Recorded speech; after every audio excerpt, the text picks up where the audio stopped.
Is this switched on? Yeah? Yeah? Thank you very much. Honorable Prime Minister Garibashvili, Mr. Duclos, esteemed participants of the 6th Paris Peace Forum, ladies and gentlemen, first of all, I would like to express my gratitude to President Macron for the wonderful organization of the forum, warm hospitality and invitation. One of the pillar records of the forum documents is that 2 billion people worldwide live in conflict-affected areas.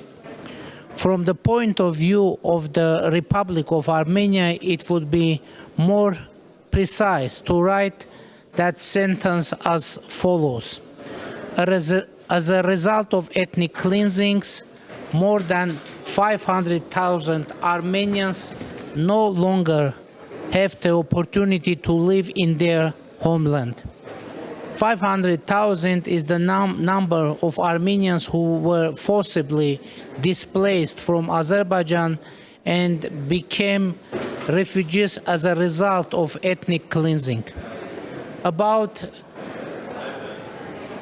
360,000 of them were forcibly displaced from Azerbaijan since the beginning of the 90s as a result of the Sumgait and Baku massacres and Armenophobia. Since then, Armenophobia unfortunately has been the state policy in Azerbaijan. And before that, under the Soviet Union, due to administrative and psychological pressures, Armenians had to leave Nakhichevan and many other areas of Azerbaijan. Around 26,000 Armenians flee Nagorno-Karabakh during the 44-day war of 2020. And as a result of the large-scale attack and ethnic cleansing perpetrated by Azerbaijan against Nagorno-Karabakh on September 19 of this year, around 105,000 Armenians were forced to leave Nagorno-Karabakh within a week. For a long time, we have alerted the international community that such a prospect becoming more and more realistic, especially after the illegal blockade of the Lachin corridor in December 2022. But the international community did not take any adequate measures, and we cannot blame those people who claim that the forced displacement of Armenians from Nagorno-Karabakh took place with the silent or behind-the-scene agreement of some of the international players. Nevertheless, dear participants, I have not come to this peace forum to talk about war. I have come to talk about peace, even though Azerbaijan has started to call the Republic of Armenia West Azerbaijan, after implementing yet the minimum of its plan of Armenian cleansing. The concept of so-called Western Azerbaijan, which is a concept of preparing a new war against the Republic of Armenia, is propaganded in schools, universities, and mass media of Azerbaijan. And all this despite the fact that we seem to be close to signing a peace treaty with Azerbaijan, notwithstanding the fact that the above-mentioned issues raised significant questions regarding the sincerity of Azerbaijan. But it does not shake our commitment to the peace agenda, and we hope to sign a peace treaty with Azerbaijan in the coming months based on the following 3 principles agreed upon in the negotiations held in Brussels. Principle number 1.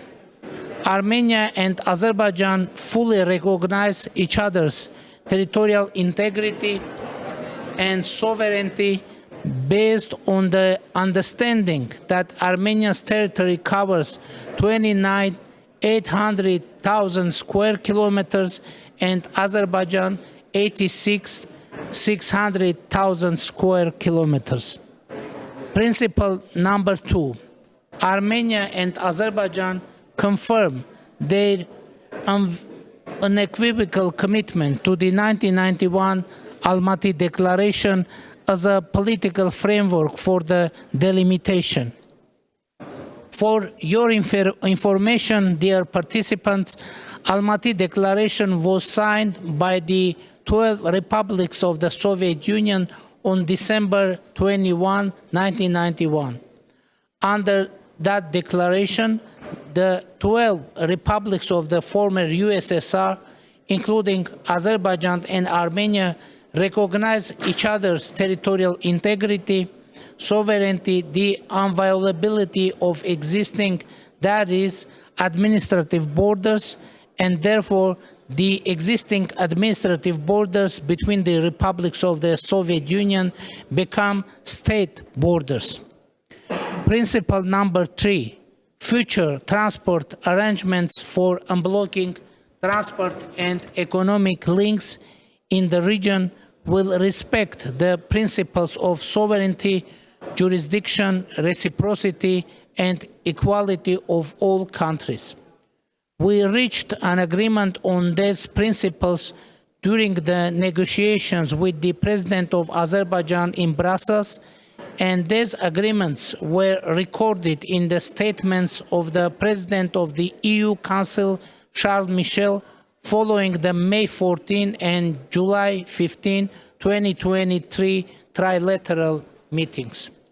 French President Emmanuel Macron and German Chancellor Olaf Scholz also expressed their support for these principles, which is expressed in the quadrilateral statement of Granada signed by Charles Michel, Olaf Scholz, Emmanuel Macron, and me, and it happened last month.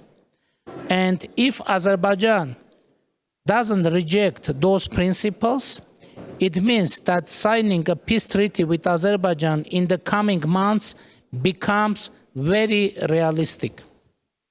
Unfortunately, the President of Azerbaijan refused to participate in five-party meeting in Granada last month. The planned trilateral meeting in Brussels in October did not take place, and I have not received an invitation to the next meeting from Charles Michel. I hope our European partners are committed to their obligations. Honorable participants of this forum, our region, the South Caucasus, needs peace, which is a situation where all the countries in the region live with open borders, are connected by active economic, political, cultural ties, and have accumulated experience and tradition of solving all issues through tools of diplomacy and dialogue. To provide such a situation will be very difficult without reopening the transport communications and taking this into account. The government of the Republic of Armenia has presented the Crossroads of Peace project. This is a plan to connect our regional countries, including Azerbaijan, Armenia, and Turkey, with railways, roads, cables, gas pipelines, power lines, or strengthen existing connections. As you know, at the moment we do not have any functioning road, nor any functioning railway, cable, pipeline, or power line with either Turkey or Azerbaijan, and we propose to change this situation positively. The Crossroads of Peace project will also bring benefits to Georgia and Iran, including bilateral as well as in terms of strengthening ties with Azerbaijan, Turkey, and Armenia. The details are provided in our Crossroads of Peace brochure, which is distributed to you, and I hope that we will be able to implement the project as a guarantee of stable and long-term peace in our region. The implementation of this project will be beneficial not only for our region, but for international trade, connectivity, and stability. And I hope for support not only regional countries, but from the international community in general. Definitely, we are in front of very important, let's say, historic crossroads. So let's make it crossroads of peace. Thank you very much.